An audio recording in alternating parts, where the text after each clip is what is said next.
ओम शांति। 30 जुलाई 2025। आज की अनमोल मधुर महावाक्य। मीठे बच्चे, माया दुश्मन तुम्हारे सामने है, इसलिए अपनी बहुत बहुत संभाल करनी है। अगर चलते चलते माया में फंस गए तो अपनी तकदीर को लकीर लगा देंगे। प्रश्न: तुम राजयोगी बच्चों का मुख्य कर्तव्य क्या है? उत्तर: पढ़ना और पढ़ाना, यही तुम्हारा मुख्य कर्तव्य है। तुम हो ईश्वरीय मत पर, तुम्हें कोई जंगल में नहीं जाना है। घर गृहस्थी में रहते शांति में बैठे बाप को याद करना है। अल्फ और बे, इन्हीं दो शब्दों में तुम्हारी सारी पढ़ाई आ जाती है। ओम शांति। बाप भी ब्रह्मा द्वारा कह सकते हैं कि बच्चों गुड मॉर्निंग, परंतु फिर बच्चों को भी रिस्पॉन्ड देना पड़े। यहाँ है ही बाप और बच्चों का कनेक्शन। नए जो हैं जब तक पक्के हो जाएं कुछ न कुछ पूछते रहेंगे।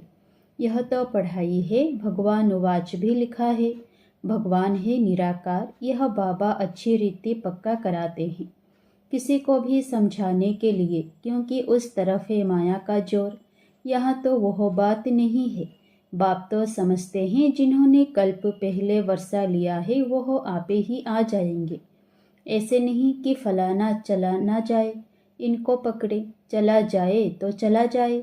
यहाँ तो जीते जी मरने की बात है। बाप एडप्ट करते हैं, एडप्ट किया ही जाता है कुछ वर्षा देने के लिए। बच्चे माँ बाप के पास आते ही हैं वर्षे की लालच पर। साहूकार का बच्चा कभी गरीब के पास एडप्ट होगा क्या? इतना धन दौलत आदि सब छोड़ कैसे जाएंगे? एडप्ट करते हैं साहूकार। अभी तुम जानते हो बाबा हमको स्वर्ग की बादशाही देते हैं, क्यों ना उनका बनेंगे? हर एक बात में लालच तो रहती है। जितना बहुत पढ़ेंगे उतनी बड़ी लालच होगी। तुम भी जानते हो बाप ने हमको एडप्ट किया है बेहद का वर्षा देने। बाप भी कहते हैं तुम सबको हम फिर से 5000 वर्ष पहले मुआफिक एडप्ट करते हैं। तुम भी कहते हो बाबा हम आपके हैं, 5000 वर्ष पहले भी आपके बने थे। तुम प्रैक्टिकल में कितने ब्रह्मा कुमार कुमारियां हो। प्रजापिता भी तो नामी ग्रामी है। जब तक शूद्र से ब्राह्मण ना बने तो देवता बन ना सके। तुम बच्चों की बुद्धि में अब यह चक्र फिरता रहता है। हम शूद्र थे, अभी ब्राह्मण बने हैं, फिर देवता बनना है। सतयुग में हम राज्य करेंगे तो इस पुरानी दुनिया का विनाश जरूर होना है। पूरा निश्चय नहीं बैठता है तो फिर चले जाते हैं। कई कच्चे हैं जो गिर जाते हैं। यह भी ड्रामा में नोंद है। माया दुश्मन सामने खड़ी है तो वह अपनी तरफ खींच लेती है। बाप घड़ी घड़ी पक्का कराते हैं माया में फंस नहीं पड़ना, नहीं तो अपनी तकदीर को लकीर लगा देंगे। बाप ही पूछ सकते हैं कि आगे कब मिले हो, और कोई को पूछने का अक्ल आएगा ही नहीं। बाप कहते हैं मुझे भी फिर से गीता सुनाने आना पड़े, आकर रावण की जेल से छुड़ाना पड़े। बेहद का बाप बेहद की बात समझाते हैं। अभी रावण का राज्य है, पतित राज्य है, जो आधा कल्प से शुरू हुआ है। रावण को 10 शीश दिखाते हैं, विष्णु को 4 भुजा दिखाते हैं। ऐसे कोई मनुष्य होता नहीं। यह तो प्रवृत्ति मार्ग दिखाया जाता है। यह है एम ऑब्जेक्ट, विष्णु द्वारा पालना। विष्णुपुरी को कृष्णपुरी भी कहते हैं। श्री कृष्ण को तो 2 बाहें ही दिखाएंगे ना। मनुष्य तो कुछ भी समझते नहीं है। बाप हर एक बात समझाते हैं। वह सब है भक्ति मार्ग। अभी तुमको ज्ञान है, तुम्हारी एम ऑब्जेक्ट ही है नर से नारायण बनने की। यह गीता पाठशाला है ही जीवन मुक्ति प्राप्त करने के लिए। ब्राह्मण तो जरूर चाहिए। यह है रुद्र ज्ञान यज्ञ। शिव को रुद्र भी कहते हैं। अब बाप पूछते हैं ज्ञान यज्ञ कृष्ण का है या शिव का है? शिव को परमात्मा ही कहते हैं, शंकर को देवता कहते हैं। उन्होंने फिर शिव और शंकर को इकट्ठा कर दिया है। अब बाप कहते हैं हमने इनमें प्रवेश किया है। तुम बच्चे कहते हो बाप दादा, वो कहते हैं शिव शंकर। ज्ञान सागर तो है ही एक। अभी तुम जानते हो ब्रह्मा सो विष्णु बनते हैं ज्ञान से। चित्र भी बरोबर बनाते हैं। विष्णु की नाभि से ब्रह्मा निकला। इसका अर्थ भी कोई समझ नहीं सकते। ब्रह्मा को शास्त्र हाथ में दिए हैं, अभी शास्त्रों का सार बाप बेट सुनाते हैं या ब्रह्मा, यह भी मास्टर ज्ञान सागर बनते हैं। बाकी चित्र इतने ढेर बनाए हैं, वह कोई यथार्थ है नहीं, वह है सब भक्ति मार्ग के। मनुष्य कोई 8-10 भुजा वाले होते नहीं, यह तो सिर्फ प्रवृत्ति मार्ग दिखाया है। रावण का भी अर्थ बताया है। आधा कल्प है रावण का राज्य, आधा कल्प है राम राज्य। बाप हर एक बात समझाते हैं, तुम सब एक बाप के बच्चे हो। बाप ब्रह्मा द्वारा विष्णुपुरी की स्थापना करते हैं और तुमको राजयोग सिखाते हैं। जरूर संगम पर ही राजयोग सिखाएंगे। द्वापर में गीता सुनाई, यह तो रोंग हो जाता है। बाप सच बतलाते हैं, बहुतों को ब्रह्मा का, श्री कृष्ण का साक्षात्कार होता है। ब्रह्मा का सफ़ेद पोष ही देखते हैं। शिव बाबा तो है बिंदी, बिंदी का साक्षात्कार हो तो कुछ समझ ना सके। तुम कहते हो हम आत्मा हैं, अब आत्मा को किसने देखा है? कोई ने नहीं, वह तो बिंदी है, समझ सकते हैं ना। जो जिस भावना से जिसकी पूजा करते हैं उनको वही साक्षात्कार होगा। दूसरा अगर रूप देखें तो मूंझ पड़े। हनुमान की पूजा करेगा तो उनको वही दिखाई पड़ेगा, गणेश के पुजारी हो वही दिखाई पड़ेगा। बाप कहते हैं हमने तुमको इतना धनवान बनाया, हीरे जवाहरों के महल थे, तुमको अनगिनत धन था, तुमने अभी वह सब कहाँ गवाया? अभी तुम कंगाल बन गए हो, भीख मांग रहे हो। बाप तो कह सकते हैं ना, अभी तुम बच्चे समझते हो बाप आए हैं, हम फिर से विश्व के मालिक बनते हैं। यह ड्रामा अनादि बना हुआ है, हर एक ड्रामा में अपना पार्ट बजा रहे हैं। कोई एक शरीर छोड़ जाकर दूसरा लेते हैं, इसमें रोने की क्या बात है? सतयुग में कभी रोते नहीं, अभी तुम मोहजीत बन रहे हो। मोहजीत राजाएं यह लक्ष्मी नारायण आदि हैं, वहाँ मोह होता नहीं। बाप अनेक प्रकार की बातें समझाते रहते हैं। बाप है निराकार, मनुष्य तो उसे नाम रूप से न्यारा कह देते हैं, लेकिन नाम रूप से न्यारी कोई चीज़ थोड़ी ही होती है।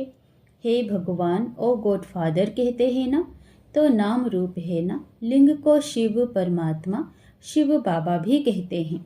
बाबा तो है ना बरोबर, बाबा के जरूर बच्चे भी होंगे। निराकार को निराकार आत्मा ही बाबा कहती है। मंदिर में जाएंगे तो उनको कहेंगे शिव बाबा, फिर घर में आकर बाप को भी कहते हैं बाबा। अर्थ तो समझते नहीं, हम उनको शिव बाबा क्यों कहते हैं? बाप बड़े ते बड़ी पढ़ाई 2 अक्षर में पढ़ाते हैं, अल्फ और बे। अल्फ को याद करो तो बे बादशाही तुम्हारी है। यह बड़ा भारी इम्तिहान है। मनुष्य बड़ा इम्तिहान पास करते हैं तो पहले वाली पढ़ाई कोई याद थोड़े ही रहती है। पढ़ते पढ़ते आखिरी तंत्र व सार बुद्धि में आ जाता है। यह भी ऐसे ही तुम पढ़ते आए हो। अंत में फिर बाप कहते हैं मनमना भव, तो देह का अभिमान टूट जाएगा। यह मनमना भव की आदत पड़ी होगी तो पिछाड़ी में भी बाप और वर्षा याद रहेगा। मुख्य है ही यह, कितना सहज है। उससे पढ़ाई में भी अभी तो पता नहीं क्या क्या पढ़ते हैं। जैसे राजा वैसा वह अपनी रस्म चलाते हैं।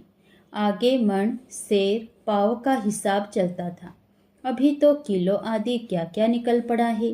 कितने अलग अलग प्रांत हो गए हैं। दिल्ली में जो चीज़ 1 रुपया सेर, बॉम्बे में मिलेगी 2 रुपया सेर, क्योंकि प्रांत अलग अलग है। हर एक समझते हैं हम अपने प्रांत को भूख थोड़े ही मारेंगे। कितने झगड़े आदि होते हैं, कितना रोला है। भारत कितना सॉल्वेंट था, फिर 84 का चक्र लगाते इंसॉल्वेंट बन पड़े हैं। कहा जाता है हीरे जैसा जन्म अमलोक कोड़ी बदले खोया। बाप कहते हैं तुम कोड़ियों के पिछाड़ी क्यों मरते हो? अब तो बाप से वर्षा लो, पावन बनो। बुलाते भी हो, हे पतित पावन आओ, पावन बनाओ, तो इससे सिद्ध है पावन थे अब नहीं है, अभी है ही कलयुग। बाप कहते हैं मैं पावन दुनिया बनाऊंगा तो पतित दुनिया का जरूर विनाश होगा। इसलिए ही यह महाभारत लड़ाई है जो इस रुद्र ज्ञान यज्ञ से प्रज्वलित हुई है। ड्रामा में तो यह विनाश होने की भी नोंद है। पहले पहले तो बाबा को साक्षात्कार हुआ, देखा इतनी बड़ी राजाई मिलती है तो बहुत खुशी होने लगी। फिर विनाश का साक्षात्कार भी कराया। मनमना भव मध्याजी भव, यह गीता के अक्षर हैं। कोई कोई अक्षर गीता के ठीक हैं। बाप भी कहते हैं तुमको यह ज्ञान सुनाता हूँ, यह फिर प्राय लोप हो जाता है। कोई को भी पता नहीं है कि लक्ष्मी नारायण का राज्य था तो और कोई धर्म नहीं था। उस समय जनसंख्या कितनी थोड़ी होगी, अब कितनी है, तो यह चेंज होनी चाहिए। जरूर विनाश भी चाहिए, महाभारत लड़ाई भी है, जरूर भगवान भी होगा। शिव जयंती मनाते हैं तो शिव बाबा ने क्या आकर किया वह भी नहीं जानते हैं। अब बाप समझाते हैं गीता से श्री कृष्ण की आत्मा को राजाई मिली। माता पिता कहेंगे गीता को, जिससे तुम फिर देवता बनते हो। गीता के ज्ञान से राजयोग सीख श्री कृष्ण यह बना। उन्होंने फिर शिव बाबा के बदले श्री कृष्ण का नाम डाल दिया है। तो बाप समझाते हैं यह तो अपने अंदर पक्का निश्चय कर लो, कोई उल्टी सुल्टी बात सुनाकर तुम्हें गिरा ना दे। बहुत बातें पूछते हैं, विकार बिगड़ सृष्टि कैसे चलेगी, यह कैसे होगा। अरे तुम खुद कहते हो वह वॉइसलेस दुनिया थी, संपूर्ण निर्विकारी कहते हो ना, फिर विकार की बात कैसे हो सकती है। अब तुम जानते हो बेहद के बाप से बेहद की बादशाही मिलती है, तो ऐसे बाप को क्यों नहीं याद करेंगे। यह है ही पतित दुनिया। कुंभ के मेले पर कितने लाखों जाते हैं। अब कहते हैं वहाँ एक नदी गुप्त है। अब नदी गुप्त हो सकती है क्या। यहाँ भी गौमुख बनाया है, कहते हैं गंगा यहाँ आती है। अरे गंगा अपना रास्ता लेकर समुद्र में जाएगी कि यहाँ तुम्हारे पास पहाड़ पर आएगी। भक्ति मार्ग में कितने धक्के हैं, ज्ञान भक्ति फिर है वैराग्य। एक है हद का वैराग्य, दूसरा है बेहद का वैराग्य। सन्यासी घर बार छोड़ जंगल में रहते हैं, यहाँ तो वह बात नहीं। तुम बुद्धि से सारी पुरानी दुनिया का संन्यास करते हो। तुम राजयोगी बच्चों का मुख्य कर्तव्य है पढ़ना और पढ़ाना। अब राजयोग कोई जंगल में थोड़े ही सिखाया जाता है, यह स्कूल है, ब्रांचेस निकलती जाती है। तुम बच्चे राजयोग सीख रहे हो, शिव बाबा से पढ़े हुए ब्राह्मण ब्राह्मणियाँ सिखाते हैं। एक शिव बाबा थोड़े ही सबको बैठ सिखाएगा, तो यह हुई पांडव गवर्नमेंट। तुम हो ईश्वरीय मत पर। यहाँ तुम कितना शांति में बैठे हो, बाहर तो अनेक हंगामे हैं। बाप कहते हैं 5 विकारों का दान दो तो ग्रहण छूट जाएगा। मेरे बनो तो मैं तुम्हारी सब मनोकामनाएं पूरी कर दूंगा। तुम बच्चे जानते हो अभी हम सुखधाम में जाते हैं, दुखधाम को आग लगनी है। बच्चों ने विनाश का साक्षात्कार भी किया है। अब टाइम बहुत थोड़ा है, इसलिए याद की यात्रा में लग जाएंगे तो विकर्म विनाश होंगे और उच्च पद भी पाएंगे। अच्छा, मीठे मीठे सिकिलधे बच्चों प्रति माता पिता बाप दादा का याद प्यार और गुड मॉर्निंग। रूहानी बाप की रूहानी बच्चों को नमस्ते। धारणा के लिए मुख्य सार। पहला, बाप के वर्षे का पूरा अधिकार लेने के लिए जीते जी मरना है, एडप्ट हो जाना है। कभी भी अपनी ऊंची तकदीर को लकीर नहीं लगानी है। दूसरा, कोई भी उल्टी सुल्टी बात सुनकर संशय में नहीं आना है, जरा भी निश्चय ना हिले। इससे दुखधाम को आग लगने वाली है, इसलिए इससे अपना बुद्धियोग निकाल लेना है। वरदान, विशेषता रूपी संजीवनी बूटी द्वारा मूर्छित को सुरजित करने वाले विशेष आत्मा भव। हर आत्मा को श्रेष्ठ स्मृति की विशेषताओं की स्मृति रूपी संजीवनी बूटी खिलाओ तो वह मूर्छित से सुरजित हो जाएगी। विशेषताओं के स्वरूप का दर्पण उसके सामने रखो। दूसरों को स्मृति दिलाने से आप विशेष आत्मा बन ही जाएंगे।